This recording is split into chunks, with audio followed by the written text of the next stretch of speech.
ನಿಮ್ಮ ಒಳ್ಳೆಯತನವನ್ನು ಸಾಬೀತುಪಡಿಸಲು ಪ್ರಯತ್ನಿಸಬೇಡಿ. ನಿಮ್ಮ ವ್ಯಕ್ತಿತ್ವ ವಿಶೇಷವಾಗಿದ್ದರೆ ಸಮಯವೇ ನಿಮ್ಮನ್ನು ಯೋಗ್ಯರನ್ನಾಗಿಸುತ್ತದೆ.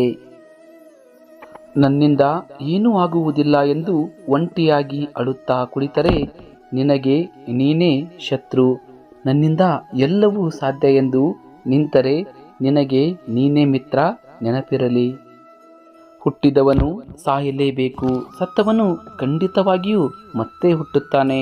ಆದ್ದರಿಂದ ಅನಿವಾರ್ಯವಾದ ನಿನ್ನ ಕರ್ತವ್ಯ ಪಾಲನೆಯಲ್ಲಿ ನೀನು ದುಃಖಿಸಬಾರದು. ನೀ ಹೋಗುವ ದಾರಿಯನ್ನು ಬೇರೆಯವರನ್ನ ಕೇಳಿ ತಿಳಿಯಬಹುದು, ಆದರೆ ಗುರಿ ಮಾತ್ರ ನಿನ್ನದೇ ಆಗಿರಬೇಕು.